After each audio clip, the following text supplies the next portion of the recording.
Welcome to the Lunaticks Live, coming to you from the Foghorn Brewhouse here in King Street, Newcastle. And joining me again for episode 12 is Olivia Ollie. Hello, Olivia. Oh, thanks, Greg. Thanks for having me back as your co-host. No. We are co-hosts together. It's a mutual situation here. Oh, that's really wonderful. Yeah, is that a gender equality thing we're doing? Gender equality, that's right. Great. Guys, this is episode 12 here at the Foghorn on Lunaticks Live. We would like to publicly thank BarTV for helping us out this evening with our live stream. You guys are a brilliant company, and we look forward to talking with your founder, Josh Mason, very shortly. So anyway, let's move along. We'd like to bring in our first guest. It's going to be Josh Mason, who's one of the founders of BarTV, which is a phenomenally successful venture and has actually gone places that even Josh probably didn't even think. And see, we're so casual here. Josh has just wandered in. You take my cap off. This was the cap that I wasn't going to wear. Ladies and gentlemen, welcome Josh Mason from BarTV. One of the things... Look at that, nice. One of the things, Josh, that we at the Lunaticks love about BarTV is your incredible success over the years. And is it true that BarTV is now the largest producer of sport content? And if not, let's take down the other company. Okay, it sounds good, doesn't it? It sounds fantastic. Yes, we are. Yeah, we are. I try and do the sums. Largest producer of sports content in Australia. We might push further than that, maybe. I mean, we'll do... The universe? Yeah, maybe. 2,800 games this winter coming up. I'd like to see another company have a crack at that volume. It's pretty scary. Thankfully, it's end Feb, and I'm denying the fact that all starts soon. But yeah, lots. Let's go back to the beginning. When did BarTV start, and what do you do?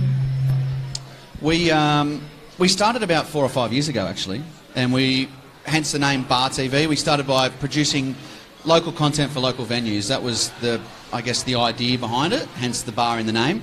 So, local sport, rugby league, put it into pubs who sponsor the teams. That was the catalyst. It's gone a little further afield from there. Now we produce not just rugby league, but lots and lots of, we call it Tier 2, Tier 3 sports. And then we do a lot of stuff not under our own brand, but we push our name a lot. So we like to produce stuff with BarTV on it. But we also produce a lot of stuff for cricket, CA, fair bit of stuff for Fox Sports. So we do that higher end of production too. These little guys from Newcastle that bought some gear and taught themselves how to stream went okay. We started firing in content to master control at Fox Sports, which is good fun. I'm really interested about how you started and the catalyst to start. As you just said, you started by filming local footy games and then broadcasting that to some local bars. What was the light bulb moment for you? Why did you see this as a venture to go down? It's a long story, but I'll cut it very, very short. We also run a very successful trivia business, believe it or not. So it started with trivia in pubs and clubs. So we were always in pubs and clubs hosting trivia. And we were the first guys, Mark over here was the first guy to start using screens in pubs to entertain people for trivia. Then the penny dropped and said, well, we really should be able to pipe content into here and show them something that's a little more entertaining than a replay of a rugby league match that's 3 years old. And really, we thought if we can get our hands on local content, then it's going to stack up against that. No connection between the person in the pub and the screen. It's old, and then we went down the path of trying to gather that content. And judicial footage, we knew rugby league, that's where we started, rugby league. It has to be filmed because it's a tough, brutal game, and people sometimes do things outside the laws, and they need to get in trouble. So we knew there was video footage. So we first got our hands on that, taught ourselves how to edit, basically sold pubs to get good broadband, built a way of delivering it from Amazon to them, scheduling it, and then the footage wasn't so great, and we thought, we think we can film it better as well. We must be super arrogant, maybe, or keen on ourselves in some way, I'm not sure. And then we bought some cameras and we started doing it ourselves. And from there, it's just gone nuts, to the point now where graphics overlaid in the cloud, and a camera operator can simply take a camera like we're using here today with a box on top and an iPad, and they can stream it, score it, run replays, run ads, and pipe it anywhere they want. So it's crazy really now. Yeah. What's really exciting is if those in the audience can see the cameras that BarTV use, they're forgive me, I don't know what the actual thing is, but they're essentially small handycams. Yeah. And that's kind of a part of where we're at if we want to talk about small screens and content for small screens. Really, everything was a game changer when video turned into a digital thing. Yep. Yeah? So, we had beta cams, which you've shot on back in the day. We had film before that. Am not... See, it was an attempt to... I've been alienated already. So. I know you shot on Betacam. I took some for fun. But then digital came. Yeah. And now it's mobile phones, which is a whole other story. But knowing that there was technology out there for you to learn cheaply and relatively quickly, that's a game changer for businesses. It's a game changer for putting content on screens.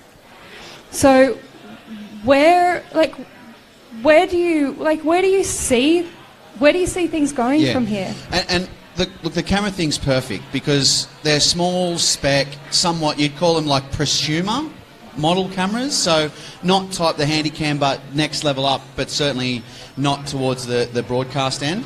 And we got told straight off the bat, you just can't shoot sport with that.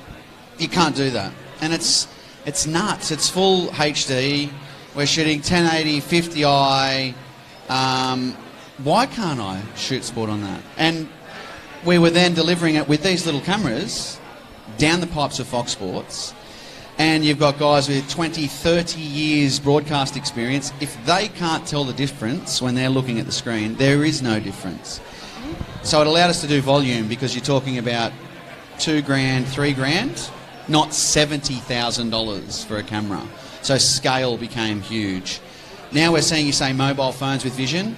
Everything's delivered via RTMP, the way we're streaming, the streaming protocols. We can have you on your phone in the grandstand, and we could essentially give out an ingest point to the audience, the crowd, and say stream there, and we might flick it up on the big screen if we want. So really the scope is, it's endless where it goes. So user-generated content, massive. So people have played with that in sport along those lines of sending in vision from behind the goals, and then it's being spliced in. We're just trying to get better at what we do, I suppose. Add more cameras in, so get a better experience for the viewer with less hardware. User-generated content is phenomenal. It allows something like Foxtel or even yourself, whether we're watching Rugby League A grade or the 10-year-old kids down at the local school. User-generated content allows so much interaction and so much play. Is that something that you guys are looking at doing or are doing? And it is. It's also user-generated, but also us helping them maybe generate it. So it's a bit of a combination, because the key is, they're the audience, and we're playing on the fact of their age and they want to see themselves on screen, or it's the shareability. So we're almost helping them create their own content. So the highlights package of a young guy playing a soccer match that scored the best goal you've ever seen, he wants to share it. He gets an opportunity, and that goal scored at Magic Park down here in Broadmeadow can stack up with a goal that's scored anywhere in the world and get the same views, really. So we're seeing, I think, that what we're doing in sport, not just sport, but what we do in the sports space, but then user-generated as well, it's sort of bringing the bottom up and the top's getting levelled out. So that's exactly the point just before of saying that goal that's scored by a young kid, mate, it doesn't matter if it's Messi it can be the young guy down here in his first ever appearance, and he can rate himself against the best. I got more views. You win. And the key thing now, and this is particularly, I know, in terms of actors, for example, and anyone in the media, is that having a very strong media presence, social media presence, is vital. And in fact, casting director was saying that when they look at the casting of some actors, they're actually looking at their social media profile and they're thinking about how many people come across. And now we know in terms of professional sports stars, that also is the big game changer in many ways to some extent. It's huge. I mean, you see, everyone's probably watched a little bit of the Winter Olympics over the last few weeks. When they announce on Network 7 the athlete and in their bio is their Instagram followers, it's a big thing. They are using it, and that's Network 7 leveraging the individual. It's great to tell them how many followers they have, but they're using it to jump on the back of it. So that's the big network saying the individual now can influence all of us. So before sort of keeping that at arm's length and maybe semi-denying that it's even happening, it's now like, oh, hold on. Come on here, we'll interview you. You've got 500,000 followers. Good move, because they're going to tweet about it or they're going to share it with their Instagram followers or wherever they are. So that power shift is massive.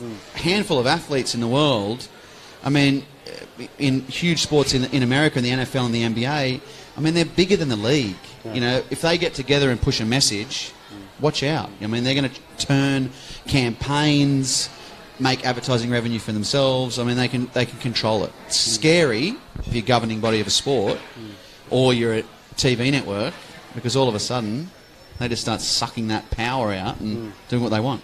And then you talk about the TV network, but in many ways the type of industry you were providing or building here was the very industry that used to exist with the old days of NBN, where they actually produced content shows, actually Logie award-winning shows on a weekly, daily basis, and all of that's dried up.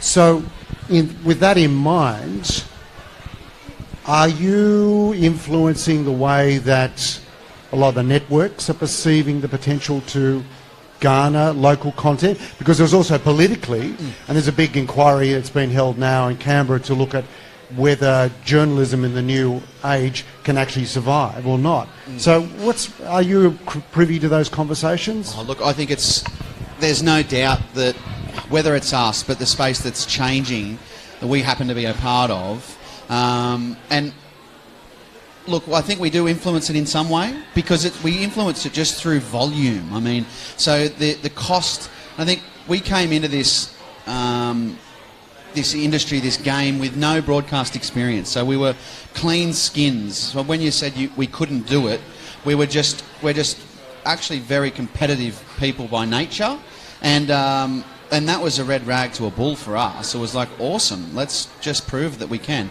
And it is influencing it. So local content, there's more being produced in the Hunter than there ever has been. I mean, it might be footy games, but it's all out there. And of course there's influence on it. There's no doubt. I mean, and the big broadcasters, there's a few things that we're doing behind the scenes that might pop out in the next couple of weeks that will show what small screen, small cameras, maybe I could even say small audience in a way, because we might have a small audience, but that little 1,500 people, when I do it 100 times over, I beat your weekly show. So, and it's the same cost. So yeah, they're definitely getting it, and they're knowing. It's just whether, I guess, they clamber fast enough to get on board, or all the little guys come and just eat them up. The little guys like Twitter, I suppose. And that's the big topic in the industry at the moment, is how, like when we're talking about TV content, how do the current broadcasters stand up against the SVOD services? Because you've got Netflix and Stan and Amazon soon to come on the scene in quite a big way. All subscription, all on any device possible at any time you want, and the current broadcasters are trying to work out how they can stay alive and compete in that space. Yep. What you're doing is you disrupted the space very early on, and a broadcaster saw what you're doing and asked you to come and join their space. Mm-hmm. So you're a part of a movement allowing broadcasters to think about alternative ways of producing content. Yes, and it's alternative ways to create revenue for themselves. There's no hiding the fact that live sport props up every single broadcaster in this country, if not the world. We're talking free to air, not the movie industry and the creative industry. That's a total different space. If there isn't live sport, the big guys do not exist. That's it. So we are in a live sport space, doing it on a budget, but there is no doubt. I mean, it's terrifying. You say the SVOD sites, the Netflix, the Amazons, the other guys like, I mean, Facebook and Twitter, they've had bids for Indian Premier League. You know, they want sport. If they start emptying their pockets or writing checks, if Amazon, Mr. Bezos fires up, the others don't survive. Their checkbook is too deep, too big, and the networks and broadcasters do not need that. Well, they don't want it to happen. We don't know where the landscape goes then, but it could shift extremely fast. The Amazons of the world start buying NFL, NBA, Premier League. The telcos are on board. Optus is all over English Premier League. It's insane. Yeah. Well, there's so much more we could talk about because I know there's some great things you're doing with the university as well and educational opportunities. But Jason Mason, thank you very much for coming on board. Co-founder of BarTV. A round of applause. Have a short break. We're going to be looking at 1804 and we'll be back to you soon. Live here from the Foghorn, Lunaticks Live. Yeah, of course, one of the great things about being in a co-working space is that there are others around you facing similar challenges at any particular time. So you're stuck on something, you're talking about it over coffee, someone makes a suggestion, you've got a different way of looking at things. But one of the strengths of 1804 being focused around a particular area, clean tech and smart cities, is that we're actually also dealing with very specific problems which are often closely related. And that creates a terrific opportunity. It amplifies the co-working experience. Your colleagues have no reason to jealously guard their own position.